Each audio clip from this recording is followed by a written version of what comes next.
11 de la mañana a las 20 horas. La Medicina, tienda de cultivo.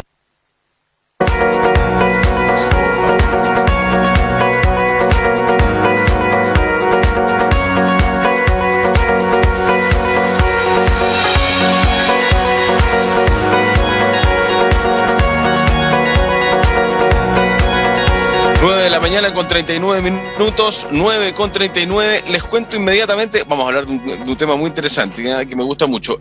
Les cuento condiciones climáticas, como me estaban preguntando la temperatura, vamos rápidamente, 10 segundos. Punta Arenas tiene 3 grados de temperatura en estos momentos con sensación térmica de -4, no ha subido la sensación térmica, viene la 4 en Natales con sensación térmica de 1 sobre 0, Torres del Paine 3 grados con -1 de sensación térmica, en Tierra del Fuego Porvenir 3 grados con -1 de térmica y en Puerto Williams 2 grados con -5, la sensación térmica más baja de la Patagonia chilena a esta hora de la mañana.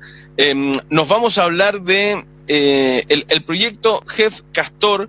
Está con nosotros a esta hora de la mañana y le doy la bienvenida y las gracias por la voluntad de tener este diálogo a Felipe Guerra, que es el coordinador nacional del proyecto GEF Castor. ¿Cómo estás, Felipe? Gusto de saludarte, bienvenido.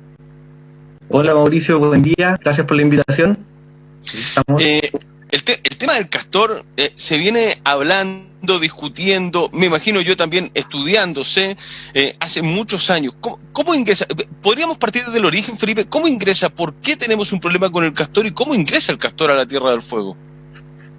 Ya, es un tema súper interesante porque el castor ingresa desde el lado argentino, porque justamente el gobierno argentino en 1946 trae castores de Canadá, 20 castores, los trae a la Patagonia por el lado argentino, en Isla Grande, Tierra del Fuego, para fomentar la industria peletera, la industria de la piel, la industria de la carne. No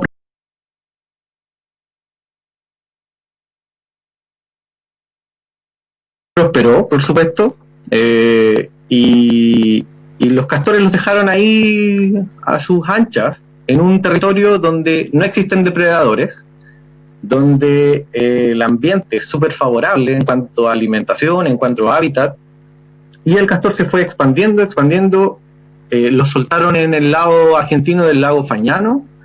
Entonces, como sabemos que no hay fronteras para el castor, simplemente cruzó al lado chileno, pasó al otro lado del alambre, pasó al lado chileno, se dispersó en la isla de Tierra del Fuego y de ahí cruzó sorpresivamente al lado continental.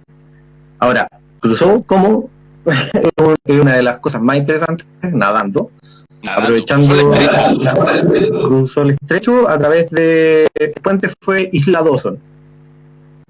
Se presume que el puente fue Isla Dawson y luego cruzó a la desembocadura del río San Juan, por allá abajo. Entonces, luego de eso, por el río San Juan se fue hacia arriba, llegando hoy día a la reserva Laguna Parrillar.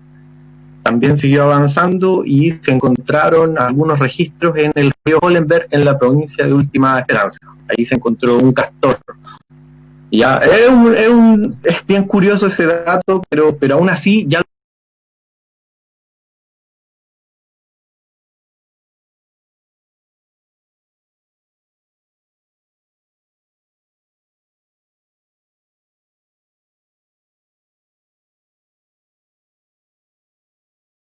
con el castor. O sea, sí, no va. ¿Cuándo llega el castor Tierra del Fuego? Algunos años decían en cualquier momento va a llegar, son buenos para nadar, etcétera. ¿Cuándo son los primeros registros de que el castor llega, cruza el estrecho, por decirlo? Sí, eso hay. No hay una evidencia así como determinada, una fecha, un año, ¿no? Pero entre 70, 90, ya se pueden, en 1970, 1990, ya hay indicios de castor. O sea, ¿a qué me refiero con indicios? Árboles roídos, construcción de madrigueras o de castoreras, eso ya estaba presente, pero era difícil ver un castor. Entonces, no hay un año fijo, hay estimaciones puede ser entre los 70, 90, y ahí es donde, claro, aparece la duda. A lo mejor lo tenemos desde antes, pero no sabemos. ¿ya? Pero bueno, ahí hay estimaciones sobre eso. Ahora, sí queda, si hay claridad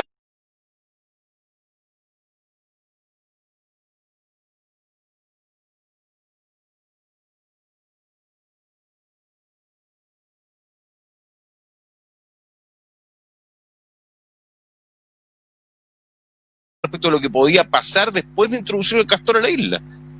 Ya, sí, bueno, estamos hablando que es 1946, entonces no había mucho conocimiento aquí, por lo menos en Latinoamérica, sobre el peligro de la introducción de especies exóticas invasoras.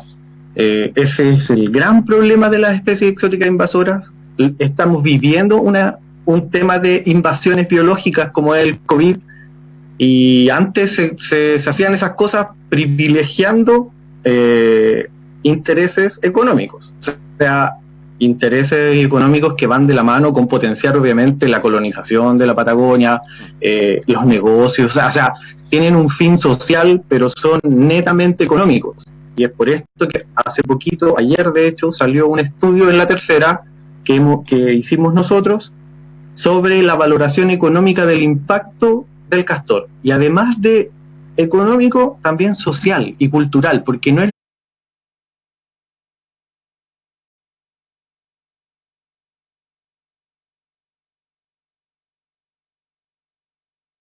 lo mismo valorar económicamente el daño que ha hecho el castor, y ahí tenemos una cifra astronómica de millones de pesos. Más de 70 millones de dólares, ¿no? 70 millones de dólares, que son 56.000 millones de pesos. O sea, ya mejor ni hablemos de pesos, hablemos de dólares para cortar la cifra. Entonces, pero no solo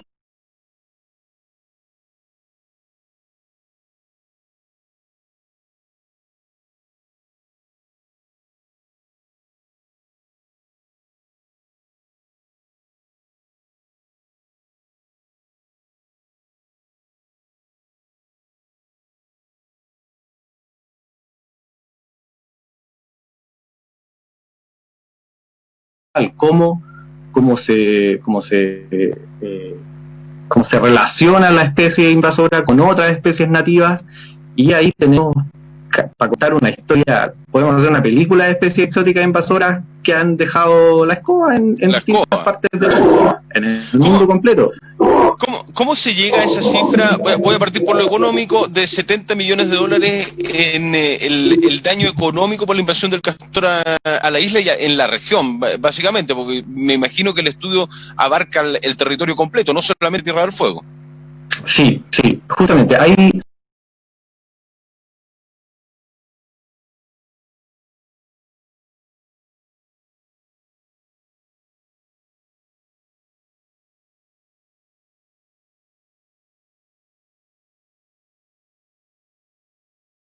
ecosistémicos o servicios ambientales, ¿ya? Esos servicios ecosistémicos son un sinónimo de lo que antes se llamaban recursos naturales. Y ahí creo que tenemos más conocimiento, los recursos naturales, la madera, la ganadería, ¿cierto? Pero cuando nos dimos cuenta que no podíamos valorar cosas como, por ejemplo, el canto de un pájaro, el hábitat para reproducirse de un pájaro carpintero, no lo podíamos valorar económicamente, surgió el concepto de servicio ecosistémico. ¿Y qué significa eso? En simples términos, es el bienestar que el humano obtiene de los ecosistemas o de su medio ambiente. Así, en términos súper simples. Entonces, bajo ese, digamos, paraguas conceptual, hay una valoración económica y hay una valoración también cultural o social. Entonces, la económica se valora lo que se encuentra disponible. Por ejemplo, en este caso, el potencial de la madera que puede destruir el castor. En la Tierra del Fuego y en la parte continental sabemos que hay madera que no esté destinada para las forestales, no me importa, se valora igual porque es potencialmente aprovechable, ¿ya? También tenemos la pérdida por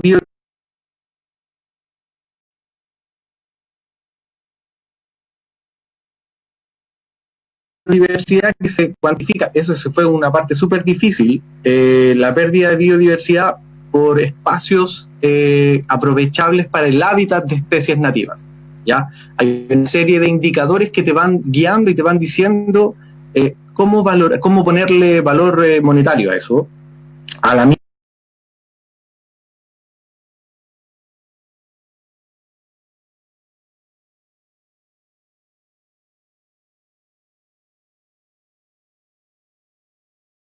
también se puede valorar en toneladas de CO2, ¿ya? Y también se puede valorar la inversión hecha en investigación o en trabajos que se han hecho. Por ejemplo, el SAC ha hecho un montón de trabajo histórico con el tema Castor, la CONAF también. Entonces, todo ese digamos, presupuesto que se destinó para realizar acciones de control o de investigación de Castor, se valora. También, por ejemplo, la ganadería, la pérdida de ganado por efecto del castor. Hay algunos ganaderos en Tierra del Fuego que, al ser entrevistados, dijeron, oye, mira, ¿sabes qué? Aquí yo he tenido algunas pérdidas por castor. No es que el castor se haya comido el ganado, pero inundó zonas... Pero te lo voy a preguntar, por zonas inundables y el ganado deja de comer. El ganado, algunos se quedan entrampados en estos como represas, ¿no?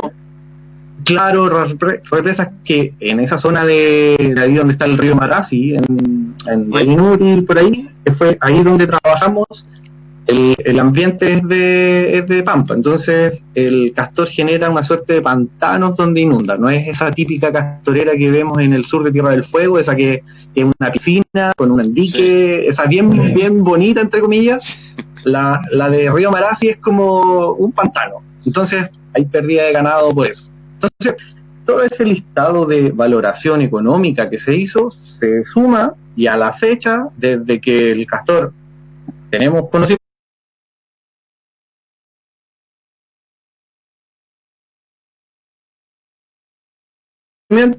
hay 73 millones de dólares de pérdidas. Wow. Y lo peor, si no hacemos nada de aquí a 20 años, la suma asciende a 260 millones de dólares. No lo voy a transformar a peso chileno porque no tiene caso. Pero si no hacemos nada. Muchas veces nos preguntan a nosotros, ya, pero ¿qué están haciendo ustedes? ¿Qué está haciendo el proyecto GEF? ¿O qué se ha hecho históricamente? ¿Por qué no me pasan a mí dinero y yo los voy a matar a todos? Y es que no se trata de hacer las cosas por hacerlas. O sea, no se trata de salir a cazar castores en cualquier parte. No se trata de cazar en un sitio y luego olvidarse de ese sitio porque sabemos que hay reinvasión de castores. Pensemos, yo a veces trato de llevarlo en términos más simples, pensemos que en la casa tenemos una plaga de ratones. Los castores son roedores al fin y al cabo. Sí. Y si ponemos trampa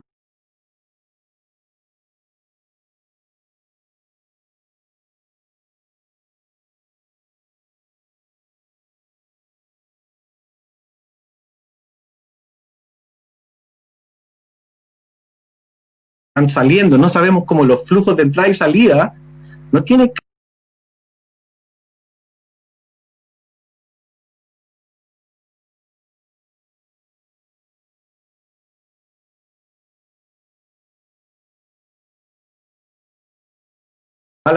en el lado argentino, llevan más tiempo trabajando y por lo mismo las acciones que tengamos que hacer luego de este proyecto son acciones que son en conjunto. ¿Ya? Y el proyecto, siempre lo digo, el proyecto está para elaborar la estrategia. O sea, sabemos la técnica.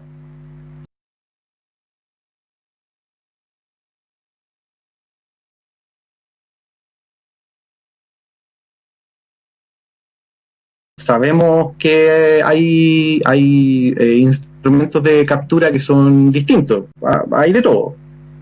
Sabemos más o menos cuánto cuesta sacar un castor, pero la articulación, cómo se hace un plan de coordinación, qué se hace con los castores que se capturan, dónde se anotan los castores, cuánto cuesta hacer una campaña, dónde tenemos que priorizar acciones, porque las pérdidas son astronómicas. Pensar en un presupuesto para una erradicación de una especie exótica invasora cualquiera también es una cifra alta. Entonces, sabemos que no tenemos los recursos, menos en esta situación de pandemia, y además por lo mismo tenemos que priorizar dónde vamos a actuar. A ver, si queremos plantear la erradicación del castor de aquí a, no sé, 20, 30 años, tenemos que empezar por zonas críticas. Por ejemplo, no queremos que el castor siga avanzando hacia el norte, por el continente, porque eso sería nefasto. Entonces nuestra preocupación es erradicar la población de castores en el continente. Y luego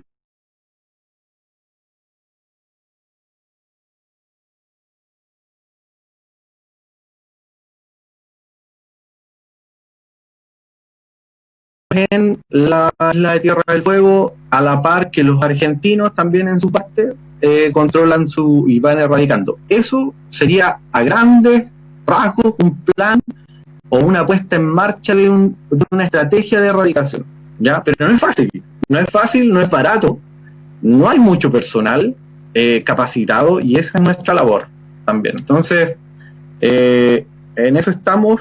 Este estudio nos da una cifra actualizada del impacto y también nos permite orientar líneas de acción. Por ejemplo, no hacer nada, ¿cuánto cuesta? Hacer un control sostenido, que es decir, mantener la población constante de castores, tiene tal costo. Un control priorizado, que es lo que te mencionaba, una erradicación en el continente.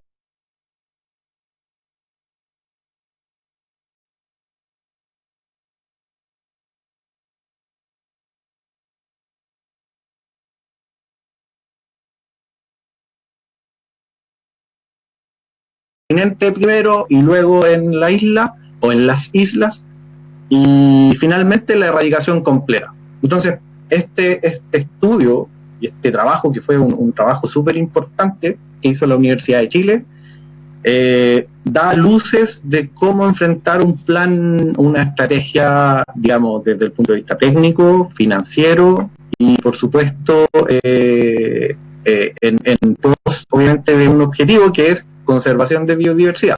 En eso estamos. Felipe, ¿hay una especie de censo, registro? ¿Cuántos castores hay en el territorio magallánico?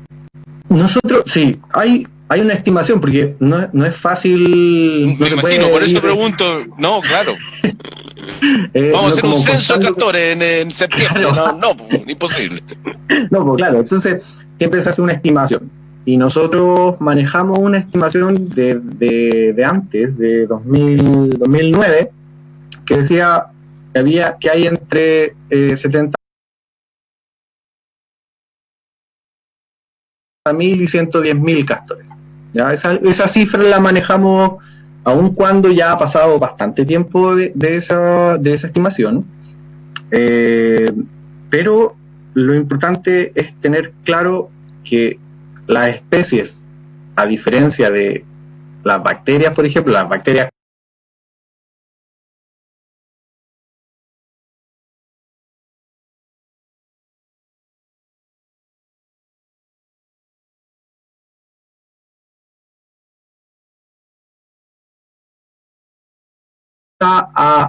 como a controlar la población, la dispersión o la reproducción. Entonces se presume que el castor llegó como a un plató, se estancó su reproducción explosiva, ¿ya? Como lo que pasó a lo mejor cuando lo soltaron los 20 castores. Imagina, son 20 y ahora tenemos entre 70.000 y 110.000 en promedio. Claro, entonces, 100.000. Entonces, aumentó rápidamente, pero se presume que la población se ha mantenido más o menos constante. Pero eso no significa que no tengamos que hacer nada. Si al final nos dice, oye, aprovechemos el vuelito, digamos, y hagamos algo. Entonces, bien, eso justamente es en lo que estamos trabajando. El proyecto termina el próximo año y con eso nosotros entregamos al Estado, porque, bueno, mencionar también que este proyecto es implementado por la FAO, en conjunto con el Ministerio de Medio Ambiente, con sus socios el SAC, la CONAF y WCS. Entonces nosotros como agencia implementadora, que es la FAO, entregamos al Estado un set de herramientas para echar a andar una estrategia de gestión de castor, para no decir erradicación o control, gestión. ¿ya? Tenemos una plataforma que funciona para ingresar denuncias de castor, o sea, cualquier persona que tenga un teléfono con señal y sin señal también, descarga la aplicación, si encuentra un castor o algún rastro de castor, lo puede denunciar y eso entra a un sistema que se puede visualizar en un mapa, digamos así como una suerte de Waze Castor. No sé si conoces la aplicación. Sí, claro. Buena. Entonces, eso es tener sistematizada toda la información, tanto histórica como la que se ha ido generando desde que empezó el proyecto y obviamente cuando ya termine, es súper importante para planificar campañas de control. Tener claro dónde están, dónde se han sacado más castores, dónde se han denunciado más castores. A lo mismo, de la misma forma, vamos a tener también coordinada este sistema es capaz de ver imágenes satelitales periódicas que van indicando zonas donde tal vez hay una presencia de castor. Tal vez lo digo porque puede ser un montón de palos que se acumuló después de un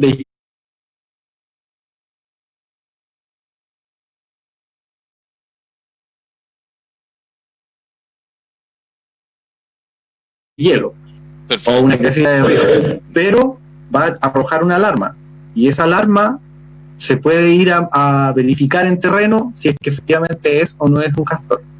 Entonces, dale, por favor. Sí, no, era para finalizar. Este sistema es una suerte de cerebro en el tema de la gestión de castor porque recopila toda información y además genera nueva información. Eso es súper importante para un plan estratégico. Alguien nos preguntaba hace un buen rato, me decía, pero los castores tienen depredadores, ¿por qué no meter a la Tierra del Fuego un depredador de castores? Entonces yo me puse a averiguar cuáles son los depredadores de castores. Bueno, son los lobos y los osos. Y yo decía, vaya, si me tengo que imagínate, métete unos osos a Tierra del Fuego en 20 años tenemos la escoba. Sí, eso hay un bueno, es casi un chiste, pero en Los Simpsons hay esa serie claro. Hay un capítulo que hacen justamente eso para controlar una especie exótica invasora. Empiezan a ingresar unas serpientes que se comen a la iguana y después ese es el peligro, y es un peligro real. O sea, el riesgo de introducir otras especies exóticas invasoras para controlar otras exóticas invasoras, es riesgo, es probable que pase y también es probable que no pase, pero yo me la juego a que pase.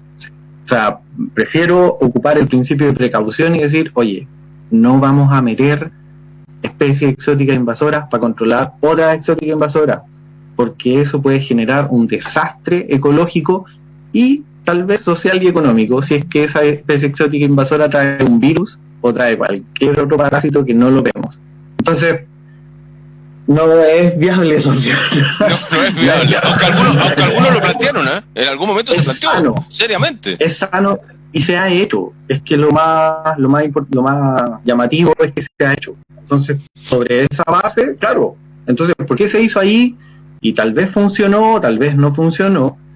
¿Por qué no lo intentamos con eso? Pero lobos, coyotes, pumas, osos, eso ya son otras palabras. Es otro tema. Interesantísima conversación. Vamos a seguir, por cierto, este es un temazo, el tema de los castores en nuestra región. Felipe Guerra, coordinador nacional del proyecto Jeff Castor. Un gusto conversar, un gusto que nos hayas recibido la llamada y poder dialogar a esta hora de la mañana. Muchas gracias, Mauricio. Solo me queda una cosa en el tintero, que es el estudio que está